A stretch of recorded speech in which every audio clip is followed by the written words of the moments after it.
முதலமைச்சர் செல்வி ஜெயலலிதா சட்டப்பேரவையில் இன்று ஆளுநரின் பேருரைக்கு நன்றி தெரிவிக்கும் தீர்மானத்தின் மீதான விவாதத்திற்கு பதில் அளித்து பேருரை ஆற்றிய போது மக்கள் நிம்மதியுடன் வாழ வகை செய்யும் விதமாக பல்வேறு திட்டங்களை தாங்கள் செயல்படுத்திக் கொண்டிருப்பதை அறிவார்ந்த தமிழக மக்கள் உணர்ந்துள்ளதால்தான் தங்களை மீண்டும் ஆட்சி பொறுப்பில் அமர்த்தியுள்ளதாக பெருமிதத்துடன் தெரிவித்துள்ளார்.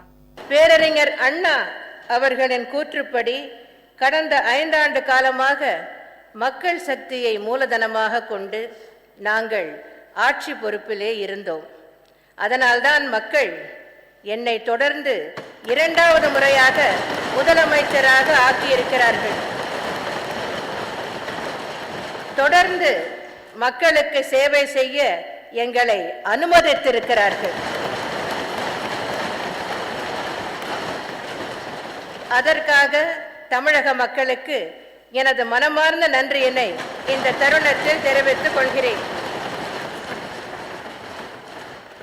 மக்கள் நிம்மதியுடன் வாழ வகை செய்யும் விதமாக பல்வேறு திட்டங்களை நாங்கள் செயல்படுத்தி கொண்டிருப்பதை அறிவார்ந்த தமிழக மக்கள் உணர்ந்துள்ளார்கள் என்று நான் அப்போது தெரிவித்தேன்.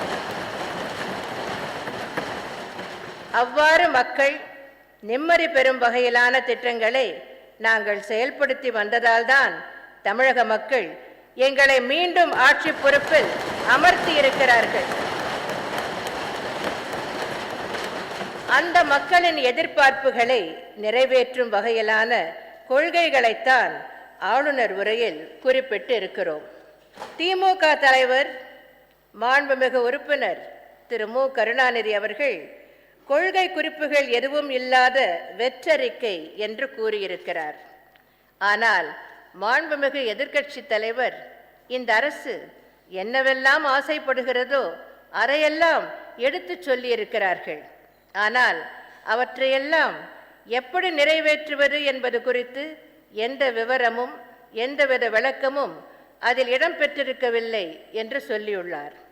எனவே கொள்கை அறிவிப்புகள் இருக்கின்றன என்று மாண்புமிகு எதிர்க்கட்சி தலைவர் ஒப்புக்கொண்டுள்ளார். கவர்னர் உரை என்பது அரசின் கொள்கையை எடுத்து கூறும் உரையாகும். கவர்னர் உரையில் இது இல்லை அது இல்லை ஆகவே இதில் எதுவும் இல்லை என்று தள்ளிவிடலாமா? கவர்னர் உரையில் சில குறிப்பிட்ட விஷயங்கள் இருக்கும். அதோடு தொடர்பாக நாம் தான் மற்ற விஷயங்களை யூகித்துக் கொள்ள வேண்டும் என்றார் பேரறிஞர் அண்ணா அவர்கள்.